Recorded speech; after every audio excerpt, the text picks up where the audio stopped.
Hey everyone, welcome back to the AI Insights podcast. I'm your host, Mazor, Kario, product design and AI expert, and the creator of the online leaders program, Unlocking the Power of Generative AI.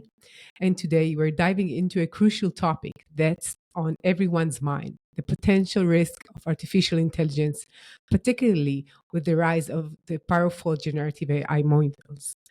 Joining us is the leading AI expert who has written on the subject, exploring the potential danger of bias, manipulation, and job displacement.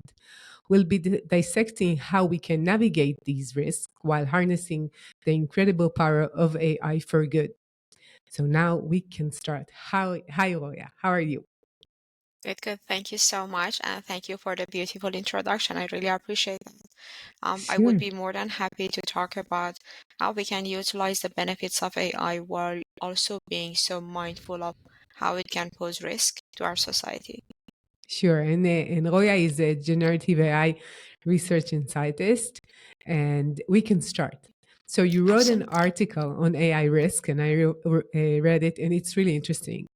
So, what inspired you on this article, and what are some key concerns you have? Uh, Truth being told, I realize that there is a gap in our society among people who deal with AI in their daily basis and people who are not really involved with these new technologies. And the most interesting one was somebody who came to me and they said, I think you will put everybody in danger, and Hollywood is warning us about the dangers of AI because you scientists, you are building basically all of these technologies that would make us all pay. I generated this series of talks that uh, I think I was lucky that I was invited to multiple big cities in the US to discuss them, to discuss what is the actual reality of generative AI risks and how we can mitigate them and how we also can benefit from these.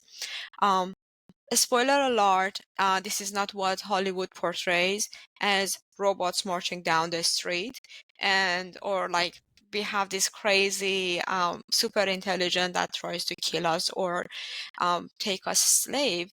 But the reality of what we are working towards, and sometimes we are not um, really sitting down to think about it, is that yes, generative AI can have impact on our life, on our day-to-day life, and we need to be prepared for that.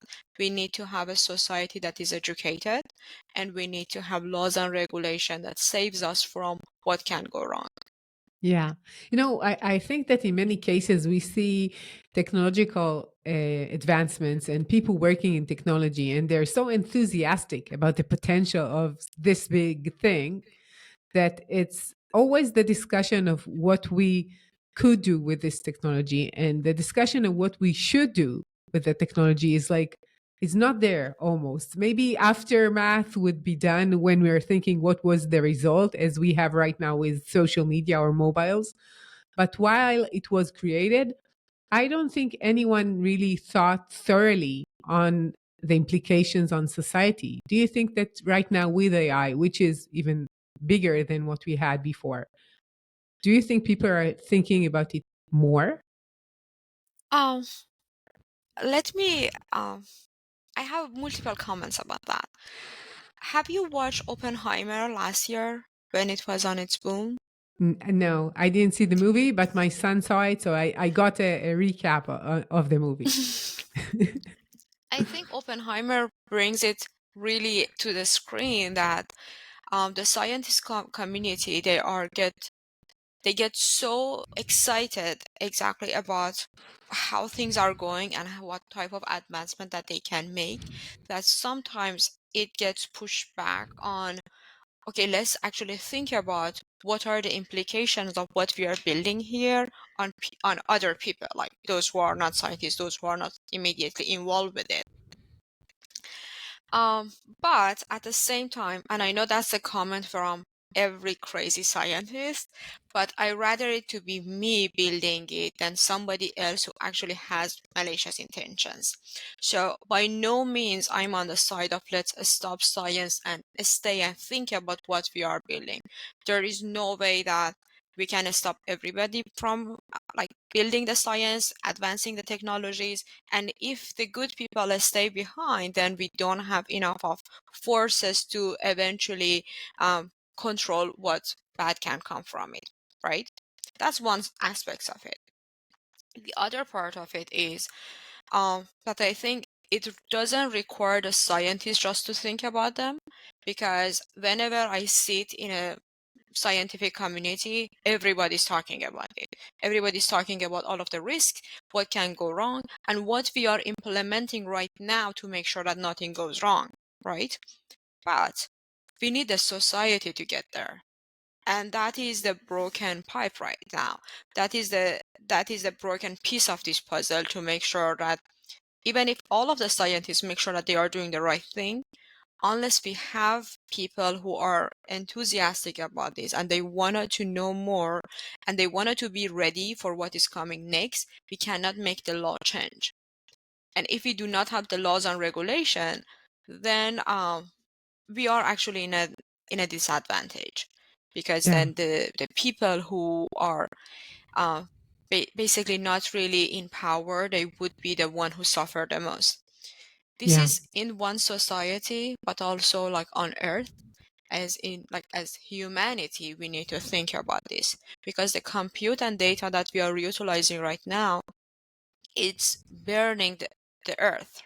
It is a lot of energy that we are utilizing to tune these really, really significantly large models. And we are so interested in making them better and bigger. And right now, everybody thinks as better and bigger as equal, that we are forgetting about the impact that it has on Earth. So it makes what we are building here to go way beyond our immediate groups, our society. It's gonna impact people who are not even live close to us. But the climate change, the impact that we are having on Earth, would impact them and make their life actually worse than maybe what it is today. So I I agree that scientists need to think about this, but I also beg people to try to learn more, and I do everything in my personal power to go and teach other people that what can be done, what should be thought about, what are the laws and regulation that can help maybe in the future. Yeah. So we discussed the implication of using this technology that requires compute power, meaning energy in the end. What would be your number one concern? Are we talking about job displacement, about bias? Are we talking about fake news? What would be the things that you're most worried about? This is my personal opinion, so I don't want it to be affiliated with anything else, but I'm really worried about fake news. I'm worried about, not just because of the fake news at itself, because of the psychological impact that it can have on people, to make them feel more isolated and feel more about other people as as enemies. To think that what wrong goes through their life is because they cannot make other people understand them, and that misunderstanding would go so big that breaks a society.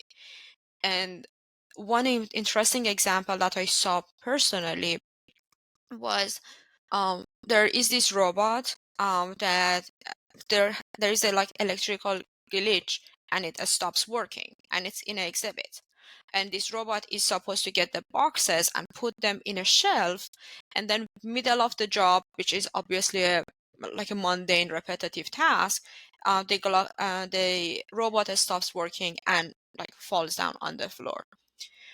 The title that I saw on news such days is like, there's an electronic, or like there's a glitch basically, and the robot stops working.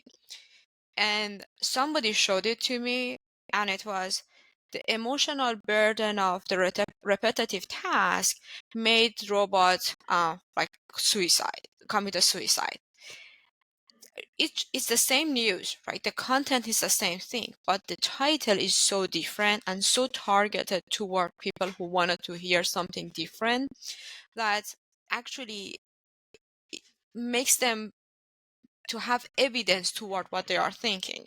So if you wanted to believe that robots are sentient, if you want to believe that Gen AI can bring robots march down the street, and you want to like believe in, I don't know, iRobots and other type of movies, Terminator, that go down the same path, this is exactly gives you what you want.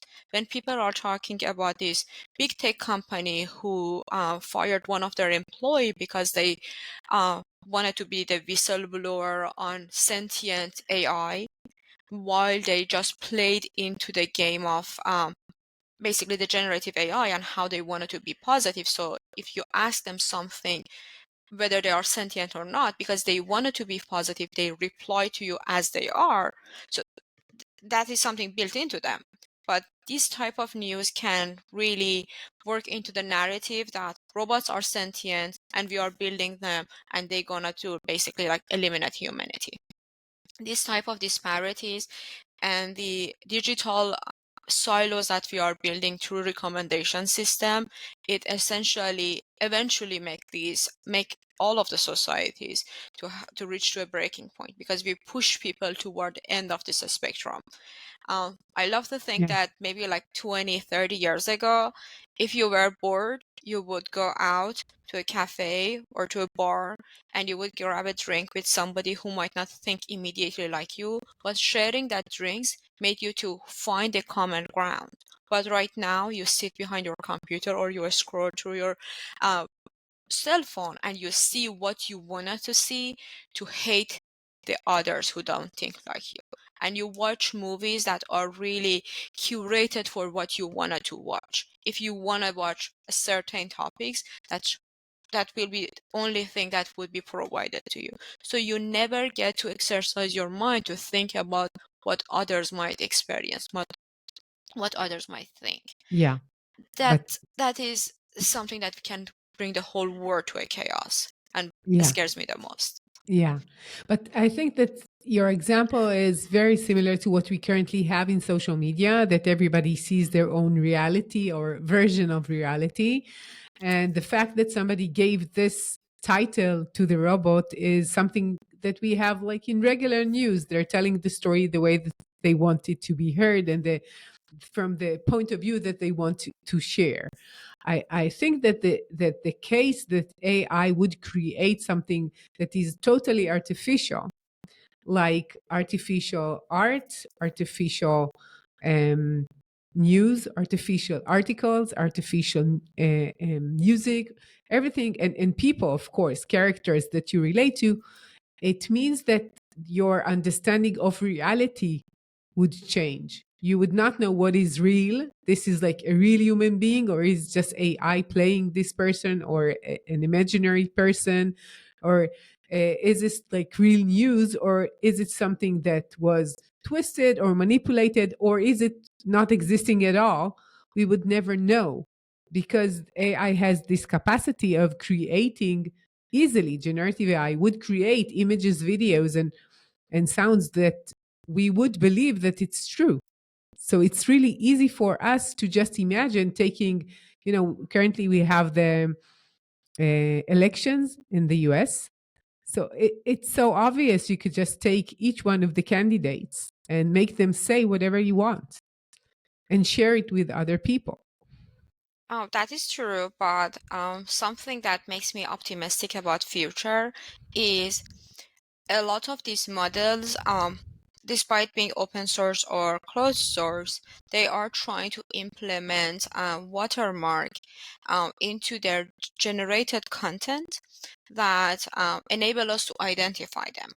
And I agree if you wanted to argue with this point, saying that this is an arm race and there would be always the bad guy having access to these models and try to build them without this basically identifier and watermark. But then we are going to build something better and bigger that gonna to combat that. So although I'm 100% with you that we need to have an educated society that have critical thinking and would look for the source of every content that they are observing. But at the same time, I think a lot of the bigger companies, they are trying to also build these methods to identify generated content.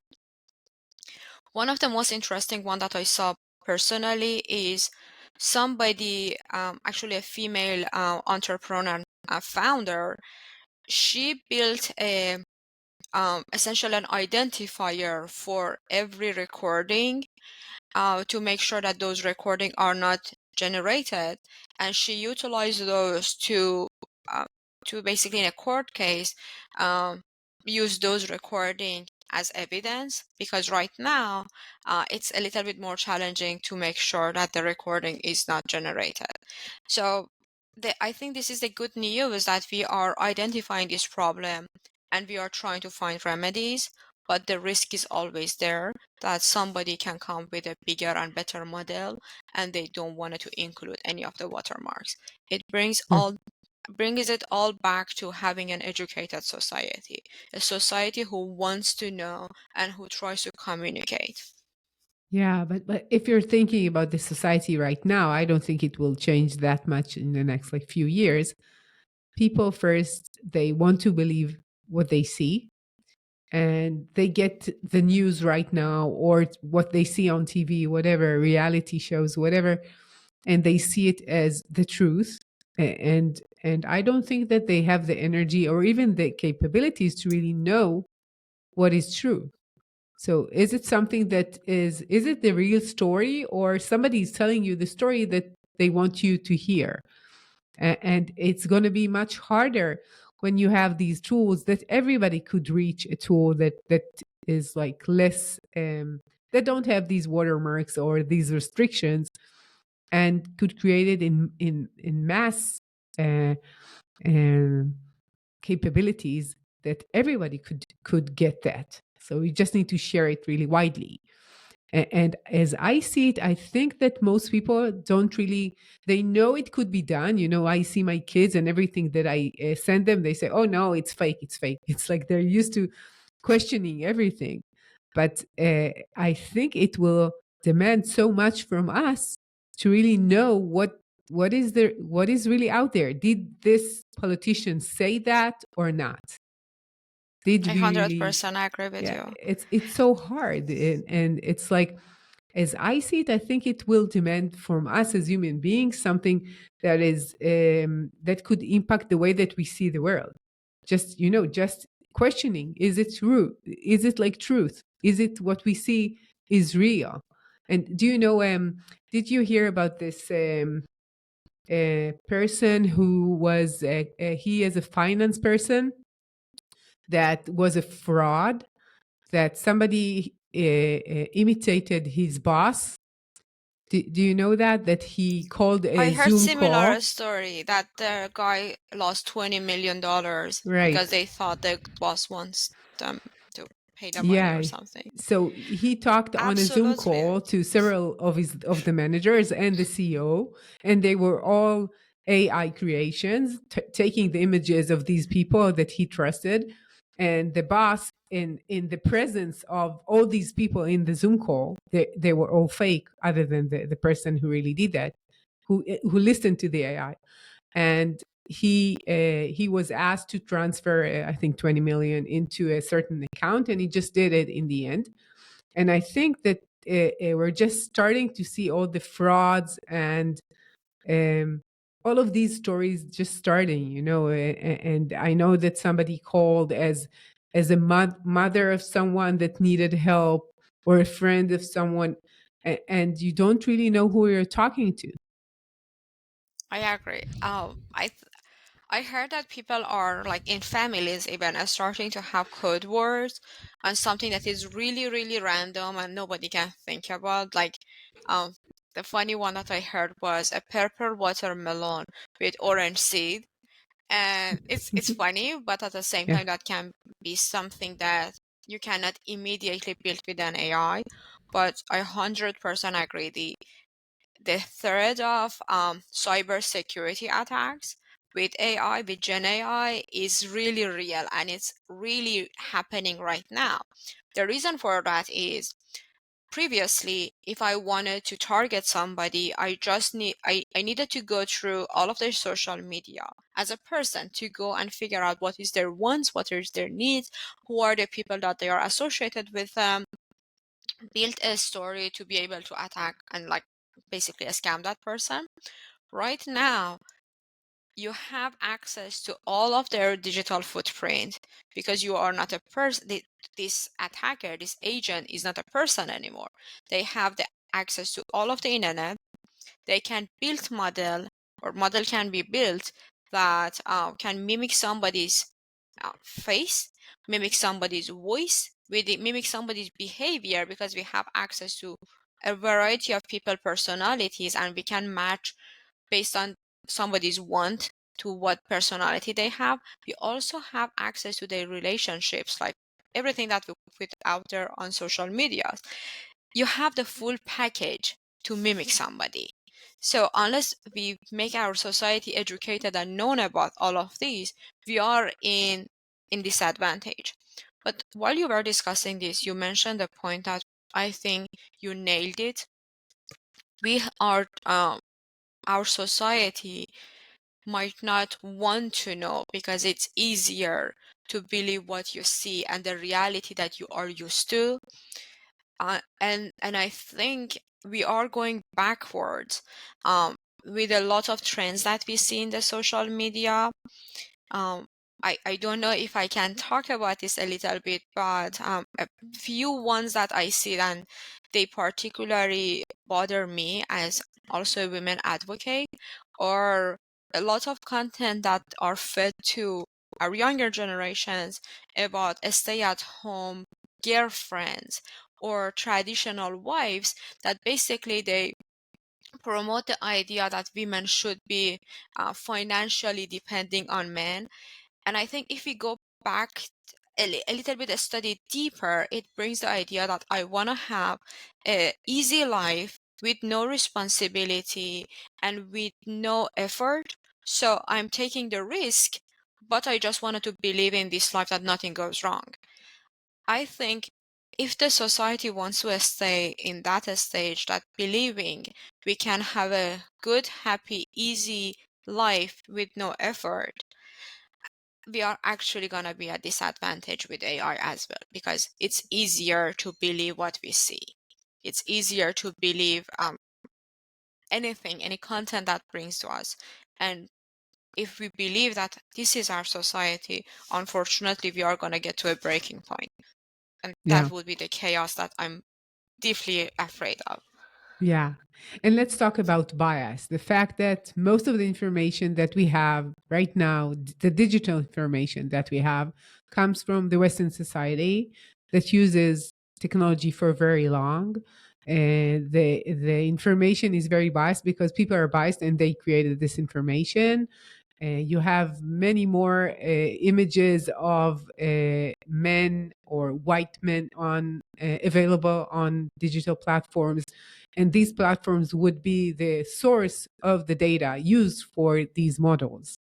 So what could we do? Because that's the reality. This is the data that we have, and this is the data that is utilized.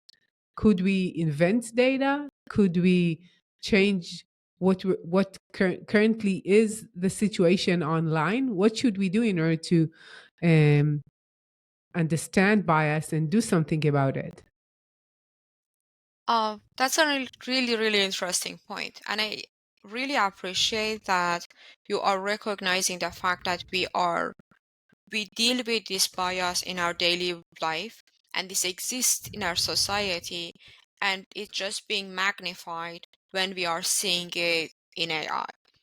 Um, a lot of the large language model right now, they are being trained on our literature, and a lot of the masterpiece in the literature, they are actually heavily biased.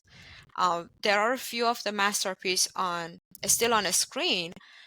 I love a few of these movies. I enjoy watching them, but I cannot comprehend how biased they are. But we are still, because of all of our like past ideas about these movies. We are still enjoying them.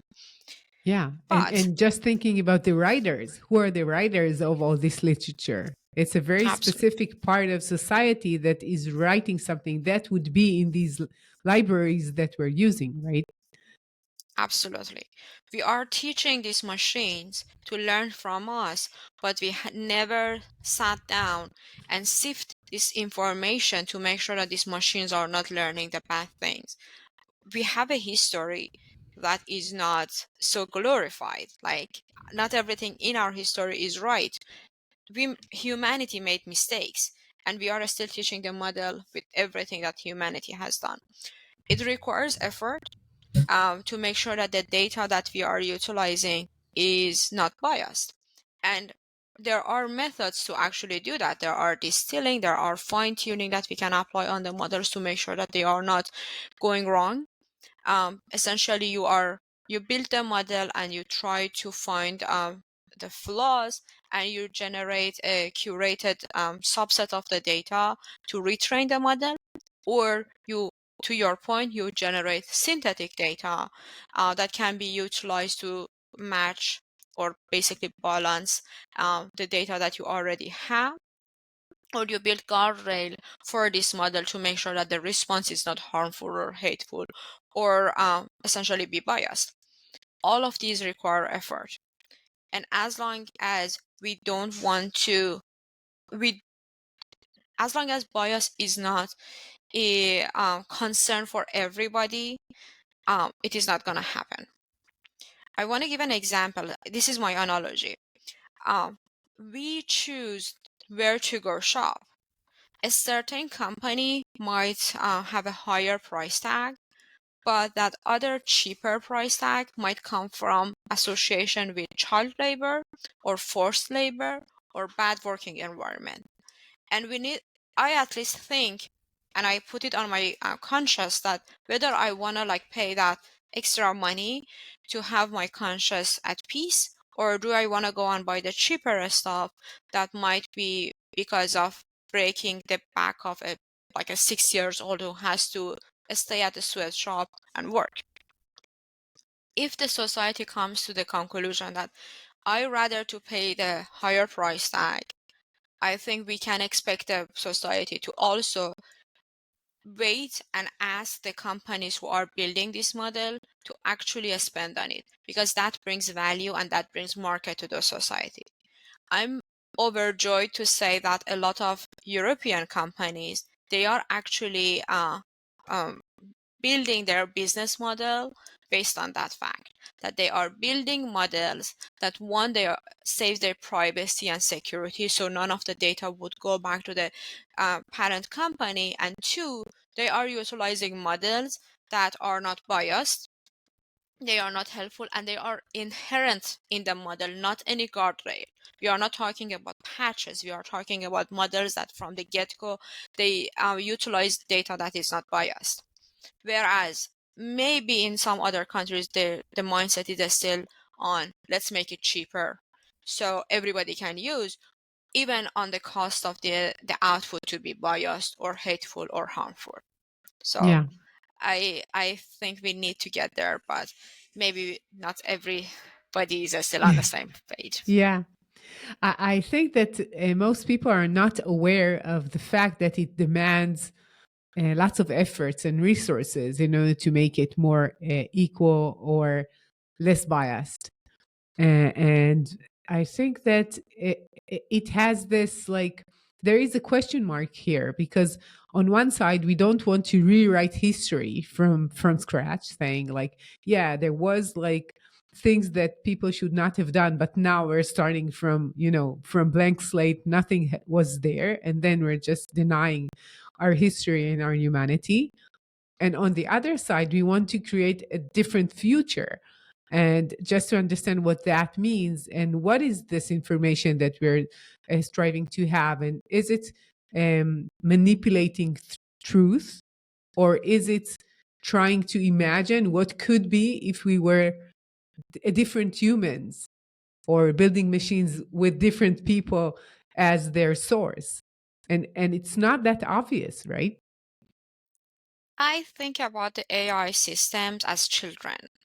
Uh, I always make the point that right now the LLMs are like 3 to 5 years old, that they can answer and they have a good memory, but they still cannot make sense of it. And hopefully they will grow up soon. But to your point, let me ask you this question. If you have a child right now, um, how would you uh, explain the history to them? Would you give them the history as an just as a whole and ask them to make a decision, or maybe in their younger ages, you guide them a little bit or provide them enough of information at least to be able to make a decision? Yeah. This is I, a lot on us. that's a good question. How do we teach our children to be good human beings?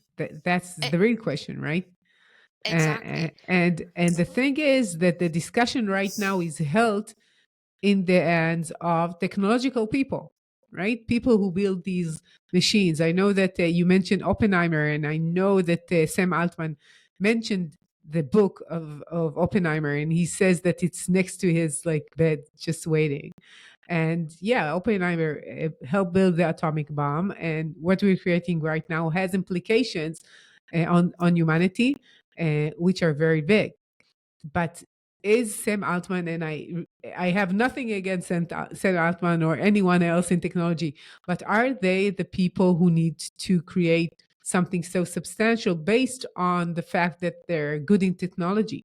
Yeah, they know how to build these things, but the questions are philosophical, they're ethical questions, and the fact that it will impact such a large percentage of society means that the question should be asked in other levels, not only in this small island in the Bay Area. No, I 100% agree with that.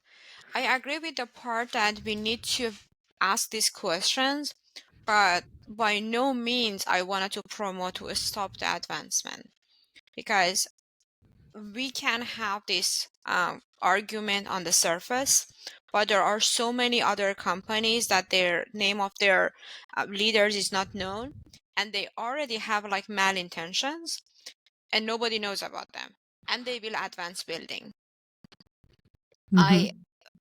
I'm strongly in a side that we need to have like good people to have access to bigger and better models. That's the only way that we can ensure the safety of our society, the safety of everybody, whether they are pro or against the advancement of AI.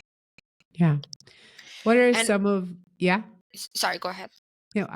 We talked about bias, and we talked about cybersecurity, and we talked about the implication of the power consumption. And I want to ask you, what are some significant potential impacts of AI on jobs and job displacement? That is a part that really make me to think a lot, because I agree that we are my biggest concern, as I mentioned, is how it can impact a society as a whole and bring it to a side that people hate each other. But I think a more near future impact would be the job displacement. And unfortunately, and I say it with a heart filled with sadness, that the job that would be impacted first are the jobs that require less education. And it puts our society in a vicious cycle. If you could not afford getting good education and you are not highly skillful, you are first to go out of the cycle of uh, basically job market. And because you never learned to like better and more demanding skills, uh, you would be in a worse situation unless the government decides to basically have some sort of help for people who will go out of job. A lot of repetitive jobs, and the selling point of a lot of these generative AI model and AI in general are to take away repetitive jobs that usually are held by people who could not pursue a higher education. The most, Mhm.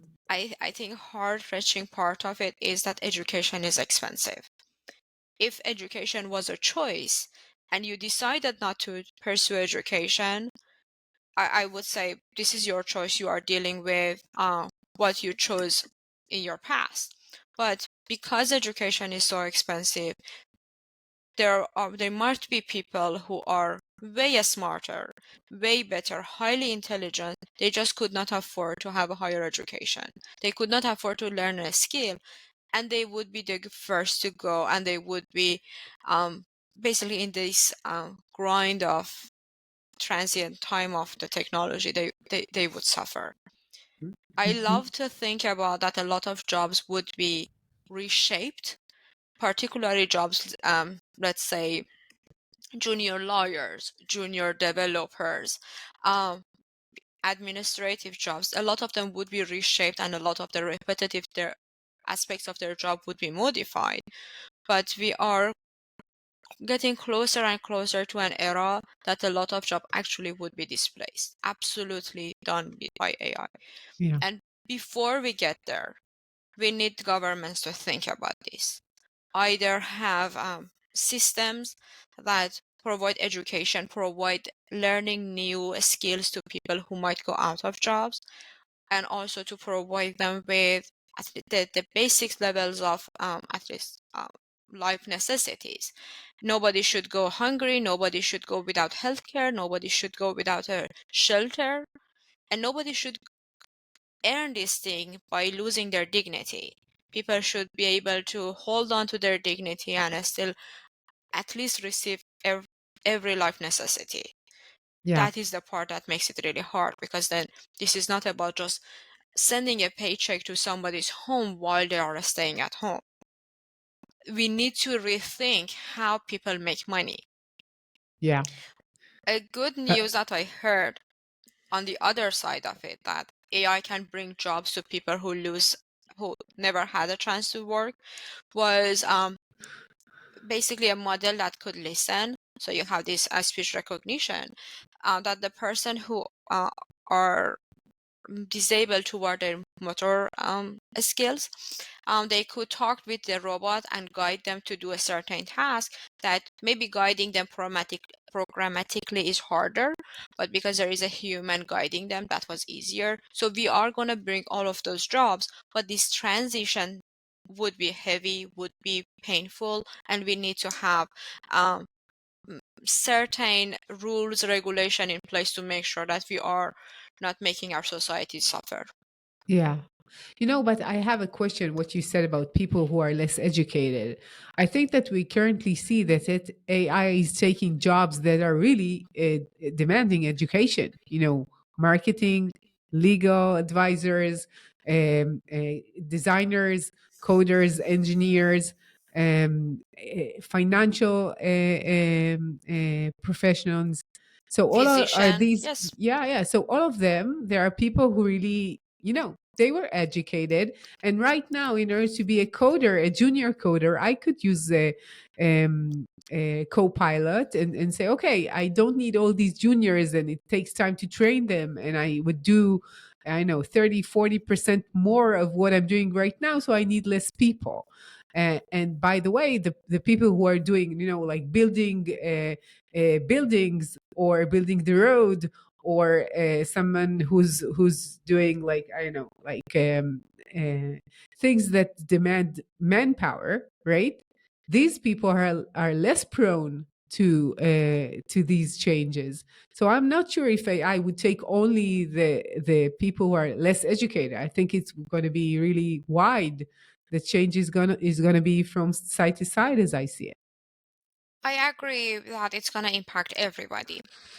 Regarding people who are doing manpower, I think there would be advancement in robotic right now happening, that a lot of actually more dangerous job like mining, basically the construction worker, those would be replaced. Because if suppose you have a robot that can build faster and you are not liable about their safety, that's gonna be a better option rather than asking somebody who can get sick or who can get injured to come and work for you. That's why they would be those job replacement. I agree with your point that a lot of highly educated jobs also would be impacted. There are two considerations there. One is, um, at least um, throughout my conversation in different communities, the need for junior developer to work to get to the senior level is still there.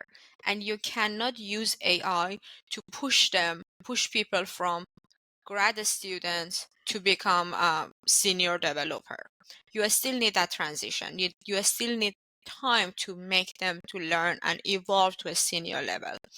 A lot of these jobs would be modified for these people to learn how to use these tools to make what they want to do faster and better. So the amount of job that one person would be doing would be more because now they have all of these productivity tools. On the second, and also there is always the problem of liability. For jobs like financial decision, legal, medical, you still need somebody to sign off on that treatment plan, on that contract. And because we want the person to be liable, those jobs wouldn't go away even if the person generates the whole contract utilizing AI.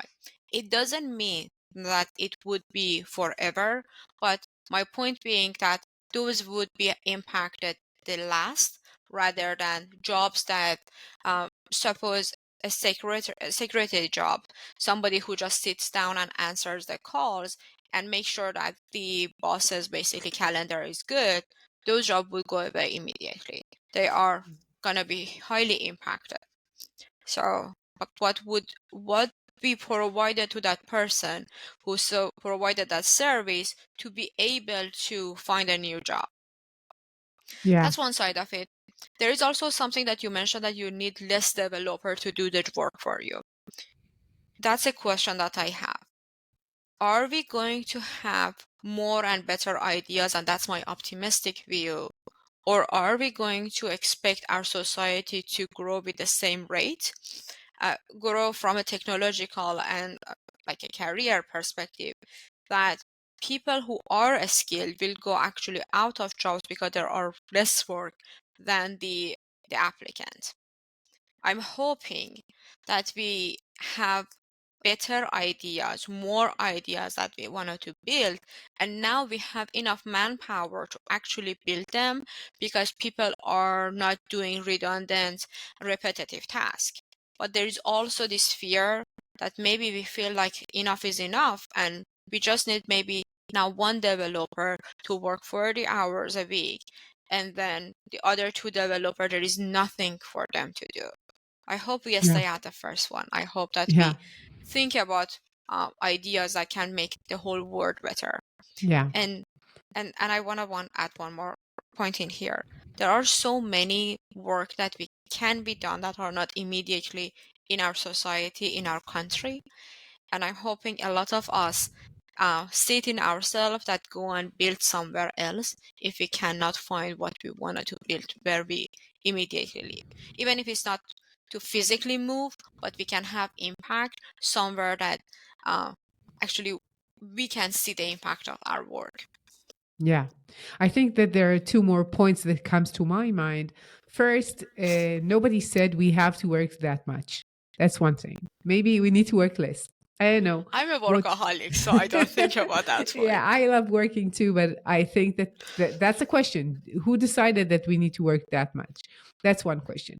And second thing that we don't have because we cannot really imagine that, it's like subtracting the number of jobs that we currently have is obvious. So instead of three developers, we're going to have two, right? So that's obvious. But imagining what would be new jobs and new positions that we don't currently have, it's much harder to just imagine. Like let's think about being a YouTuber. Thinking about this possibility 20 years ago, you wouldn't even think about it because there were no YouTube, right? So there are going to be these kinds of new positions that we cannot yet imagine. And adding this to the calculations is much harder than deleting the things that we currently know about. And these two things, first, the question of how much should we work? That's a question. And the second is what would be the new positions, new markets, new demands that would be in society? We don't know that too, right? So it's Absolutely. like, we don't know. My son is very chill. He's very easygoing. And he says, I don't want to work too much. I don't want to do too many things. And I saw on Instagram that in Japan, you have people that their job description is that they're doing nothing, right? So if you want to go shopping and you don't want to go alone, you just have someone walking next to you. He doesn't have to talk to you or anything, but you don't want to feel that you're going alone or to some kind of a vacation. He's just sitting next to you. Or if you want to go on a walk and you don't want to walk alone at night, you have someone just walking next to you. And just imagine, what kind of a position is this? I would never think about it here. Like what we currently have is like who would imagine this kind of job, right? So I'm not saying everybody's going to be this kind of a position, but there will be new demands in society that we need to answer, and new Absolutely. new roles that we would have. Absolutely. I Yeah. 100% agree with you. I love to think about the future as bright and optimistic. So hopefully we will adapt and find ways to use AI to benefit everybody. AI for all. Yeah. So what can individuals, businesses, and governments do to promote responsible AI? I think I mentioned that as individuals. Um, Let me go from the other side, from the government. Yeah. We require to have governments that is spending on educating the society and also to build laws and regulation. I think US is a little bit behind, but Europe is developing all of these laws and regulation to save people from um, deep fake, for example, or from other type of basically attacks, and to make sure that their privacy would be restored and safe. But as individuals, I think the mindset of this is easy and I want to just stay in this easy state, unfortunately has to change. I know it might be hard to hear, but we need to believe that change is fixed. Change is the only fixed thing. Everything's gonna change. And unless we are adapting and constantly learning, we won't be able to survive. I also beg people that please talk with those that you think they are not thinking the same way as you do. It never happened to me that I talk with somebody and I cannot find any common ground. There is always something, and you can build on it, and it can bring the society together. It brings us together and makes us to think about all of the aspects that we are not immediately thinking. Bias and um, basically not caring about the diversity in the workplace and in society can bring us to the point that we are not thinking about the corner cases. If you are not a woman, you never, or I don't want to stereotype, but think about a situation that you never seen long nails. So it's harder to imagine that not long nails might not work when you are building a touch screen. So you need to have people from different background to see all of the corner cases. And the last point that I always bring is I think fear biological ignorance more than artificial intelligence.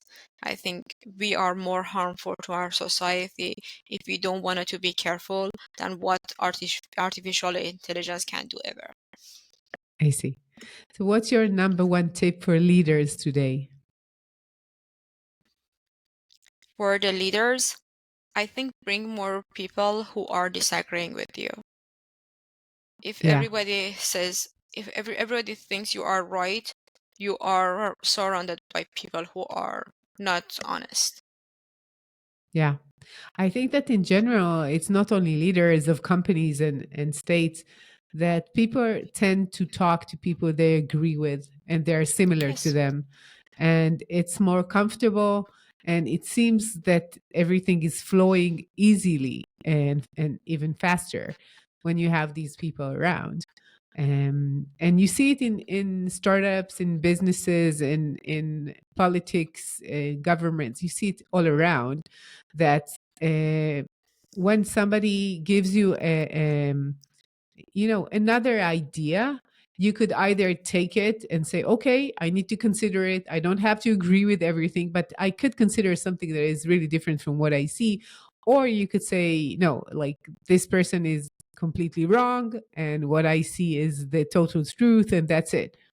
And maybe the fact that we question everything, and we would question more and more what is reality, what is true, because we want to be more you know, to be open minded about the possibility that it might be manipulated.